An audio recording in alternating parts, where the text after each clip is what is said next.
It came in a plain envelope. No return address. No stamp. Just a smudged postmark and a single word scrawled on the front. For Darnell.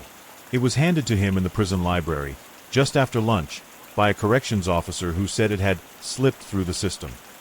Darnell Grayson, now 48, stared at it in silence. He hadn't received mail in over a decade, not since his mother died. He took it back to his cell, peeled the seal. Inside, one handwritten page. You don't know me, but you think you killed me. My name is Marcus Boyd. I'm alive. Darnell was 23 when he was convicted of murdering Marcus Boyd, a neighborhood mechanic in Atlanta, Georgia. The prosecution said Darnell shot Marcus point-blank over a stolen car. No gun was ever found. No fingerprints. No surveillance. Just one eyewitness. A boy from the neighborhood named Kelvin West. And that was enough. Darnell was sentenced to life. He swore he was innocent. 4 years. Until it didn't matter anymore. After a while, he stopped talking about it. He stopped talking about anything. Until that letter. Prison psychologist Dr. Ellen Forsyth was the first person Darnell showed the letter to. She studied him for a long time after reading it. "Are you sure this isn't someone's idea of a joke?" she asked. Darnell shrugged. "I don't know what's real anymore." But she ran a handwriting analysis anyway. And the shock came when the state archives responded. The letter was a match to the signature on Marcus Boyd's original DMV records. Same stroke patterns. Same pressure. Same formation. The man Darnell was convicted of killing had written him a letter. Dr. Forsyth contacted attorney Marcia Dean, an investigator known for cold case reversals. She pulled the autopsy report and then paused. There was something strange. Marcus Boyd's death certificate was issued 8 days after the alleged murder. The medical examiner's report was unsigned. The body had never been released to the family. And the photo on the toe tag didn't match Marcus's driver's license. The man buried under Marcus Boyd's name was never conclusively identified. Marcia traveled to the address Marcus had once lived at. It had long been condemned, half covered in ivy and broken glass. But an old neighbor, Miss Thelma, still lived 2 houses down. When shown the letter, she squinted. "That's Marcus's writing. No doubt." "You're sure?" "Child, I know every one of his birthday cards. He fixed my car for 20 years. Then her voice dropped. "But I thought he died." Marcia paused. "What if he didn't?" Miss Thelma looked away. "Then someone wanted us to think he did." Kelvin West, now 38, had disappeared from the public eye after testifying in the murder trial. Marcia found him working as a long-haul trucker in Arizona. He slammed the door when she first arrived. But when she said Darnell was still inside, he cracked. "I lied. Okay. I lied. I didn't see Darnell do it. I was told what to say." "By who?" He hesitated. "A detective. Said they needed someone clean to pin it. That the victim didn't matter because the body was gone. Gone. Burned in a garage fire. No one claimed it. They said it was close enough." Marcia started pulling internal affairs files. The arresting officer, Detective Rourke, had been under investigation for evidence tampering 2 years before Darnell's case. He retired quietly. Moved to Alabama. Never charged. But a storage locker in his name, recently auctioned, still existed. Marcia bought it. Inside were stacks of sealed boxes. And in one envelope, a handwritten report, never submitted to evidence. Marcus Boyd, cited in Birmingham. Appears unharmed. Going by alias, Elijah Crow. Date: 4 months after Darnell's conviction. Marcia searched every public database for Elijah Crow. She found him in Arkansas, running a car repair shop under a fake name. He had no online presence, no tax records before 1998. She flew down and watched from across the street. He was older, heavier, grayer, but it was him. Marcus Boyd was alive, and he was hiding. Back in prison, Darnell sat across from Marcia in the visitor's room. She slid over a photo. Marcus, smiling, wiping grease from his hands. Still alive. Darnell stared at it for a long time, then whispered, "Why would he let me rot?"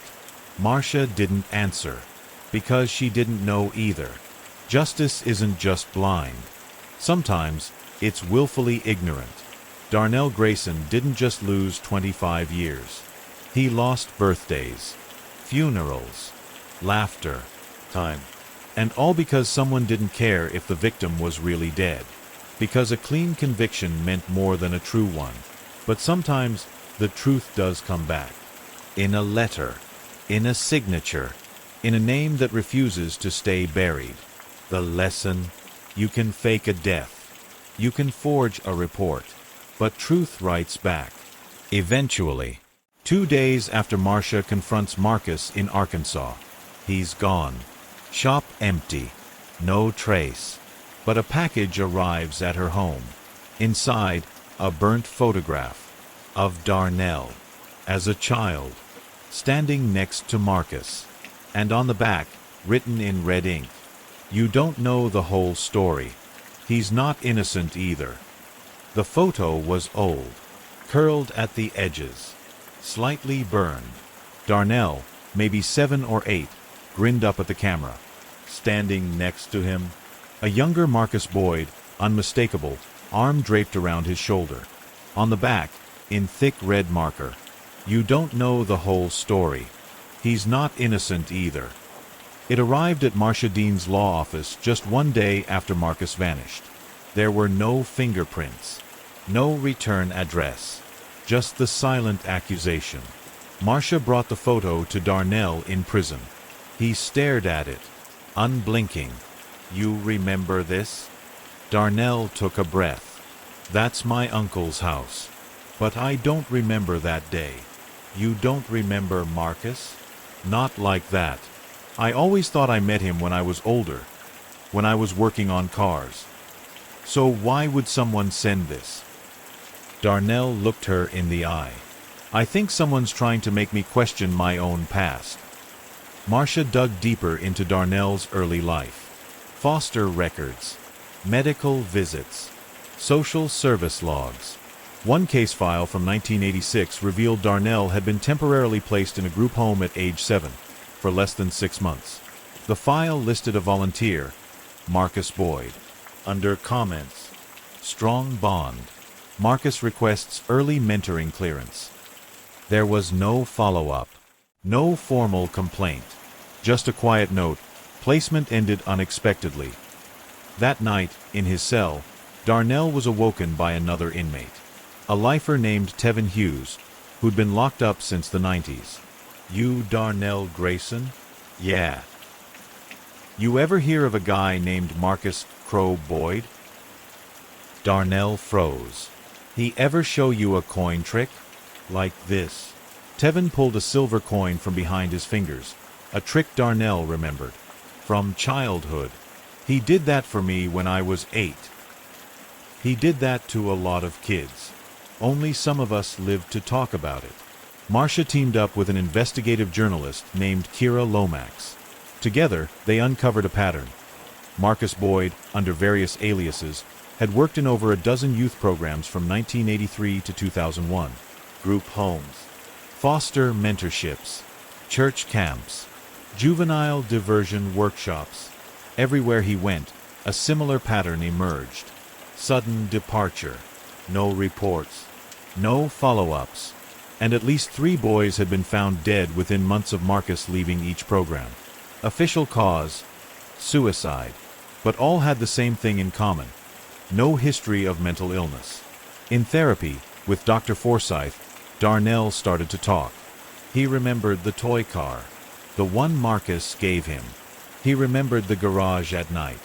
A smell, oil, and something sharper. He remembered Marcus saying, "Don't tell anyone. This is just between us." And then, nothing. A blackout. "I think something happened to me," he whispered. Something I made myself forget. What if Darnell had attacked Marcus? What if, all those years ago, as a teenager, something snapped? Could Darnell have believed he killed Marcus because that's what they told him? Or worse, could Marcus have set him up to take the fall? To make sure the truth about his past never came out? Was the original crime scene a setup? Kira uncovered a hidden report from a storage facility linked to Detective Rourke. A burned folder labeled Subject, Grayson D. Inside, photos of Darnell as a child, notes about his therapy progress, a signed document from a juvenile center psychologist. Subject shows classic signs of repressed trauma. Suspect early grooming. That report was dated 2 years before Marcus's supposed death. Why was it hidden? And who wanted it buried? Sometimes, justice isn't just about who pulled the trigger. It's about the systems that build monsters and the silence that buries their victims. Darnell didn't just serve time for a crime he didn't commit. He carried the weight of a truth he couldn't even remember. Because the most dangerous kind of trauma is the kind that rewrites your memory.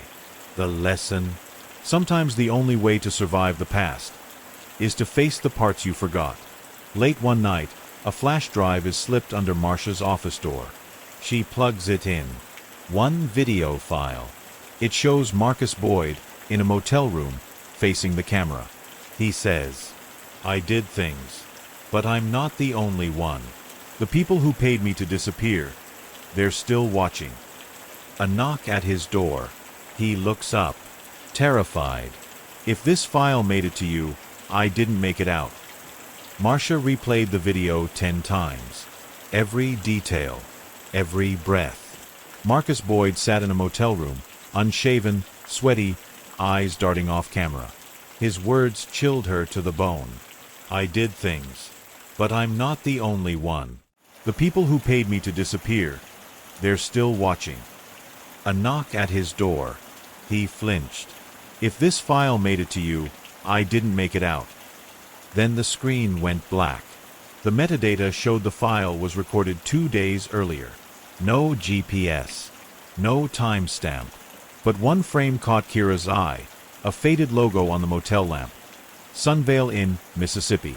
When they got there, the motel was already cleaned out. Room 6 had been stripped. Bleach still clung to the air. The motel manager said the guest had paid cash. No ID. Checked in as Elijah Crow. Security footage. The system's been down for weeks, he claimed. But Marcia found a broken DVR behind the counter. Kira recovered a single, damaged frame. Marcus at check-in. Behind him, blurred but visible, a man in a dark suit holding a phone to his ear. Kira ran the image through facial recognition. Match found, Agent Clive Redner, former Department of Juvenile Justice. Officially retired. Unofficially, he was linked to multiple juvenile facility audits swept under the rug. Redner had once served on the same advisory board as Detective Rourke. The network was bigger than they imagined. It wasn't just one predator. It was a system. Back in Atlanta, a contact inside Internal Affairs handed Marcia a sealed box. "We were told to destroy this," he whispered. Inside, a typed confession from Marcus Boyd, never submitted. Confidential memos marked internal use only, and a list. Subjects processed for behavioral rewiring. Project, clean slate. Darnell Grayson's name was circled. So was 5 others. 4 were dead. 1 was still alive. His name was Caleb Morris, now 41, living under witness protection in Idaho. Marcia arranged a secret meeting. Caleb, hands shaking, stared at the file. "I always knew it wasn't over. They made us forget. They gave us meds, therapy, routines. Then they let Marcus in. He was the trigger. He knew how to unlock the damage. Why? Because if we remembered what they did to us, everything would collapse." Marcia showed Darnell the file, the program, the confession. He went silent. So they used him to break us, and then used us to bury him. He shook his head. I thought I was crazy. I thought maybe I really had killed someone. But now I see it. I was the perfect scapegoat. Dr. Forsyth nodded. They didn't just steal your freedom. They stole your truth. Justice doesn't end at the courtroom. It begins when silence is broken. Darnell spent 25 years in prison, but his real sentence was surviving a system that used pain as a weapon and memory as a prison. And when truth is erased long enough, even the victims start to believe they deserve their chains. The lesson, the hardest freedom to win, is the kind you have to remember you deserve. 3 nights later, Marcia's office is broken into. No files taken, but on her desk, a single chess piece. A black knight, taped to its base. 1 move left. Your king is exposed. The Black Knight stared back at Marcia from her desk. Your king is exposed. She turned it over again and again, heart pounding. Someone had been inside her locked office. There were no signs of forced entry, no camera footage, no alarms tripped. But the message was clear. Someone powerful was watching. And the game wasn't over. Marcia filed an emergency motion to reopen Darnell's case based on newly discovered evidence. The suppressed confession, the manipulated witness, the list from Project Clean Slate. The state fought back hard. But after weeks of testimony and mounting pressure from the media, Judge Halbert agreed to an evidentiary hearing. Darnell would finally have a voice. And this time, Marcus's file would be entered into public record. The day of the hearing, the gallery was packed. Reporters, survivors, former case workers. Even Caleb Morris sat in the back row, head low, flanked by security. Darnell took the stand. His hands trembled, but his voice held. I didn't just lose 25 years. I lost my name. I lost myself. They made me believe I was a monster. But the real monsters were the ones running the show. Marcia played the video of Marcus. The gallery gasped.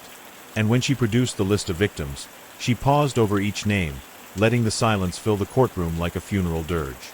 The prosecution tried to dismiss it all as a conspiracy theory, coincidence, fabrication, smear campaign, they argued, until Kira revealed the final piece. The fire that had allegedly destroyed Marcus's body 25 years ago? It was intentionally set by someone using credentials linked to Agent Redner. The fire marshal's suppressed report stated, accelerant used, possible cover-up. Everything began to unravel.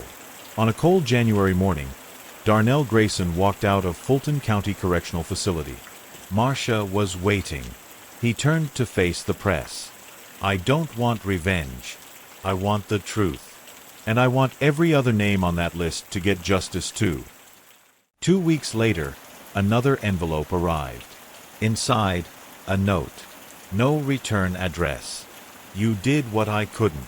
You told the truth. I'm sorry for everything I did, and everything I didn't. M. It was signed simply, Marcus. There are scars the eye can't see. Wounds that hide behind guilt, silence, and shame. Darnell was never the villain. He was the witness. The collateral damage. The cover-up. But justice isn't always clean. It isn't always loud. Sometimes, justice begins with a letter that wasn't supposed to exist, and ends with the voice of a man who finally remembered his own worth. The lesson: truth is like a tide. You can try to bury it, delay it, outsmart it. But eventually, it crashes through. Darnell Grayson now speaks across the country about trauma, resilience, and wrongful conviction. And every time he does, he holds up that first letter from Marcus. Proof that truth survives. Even when justice almost doesn't.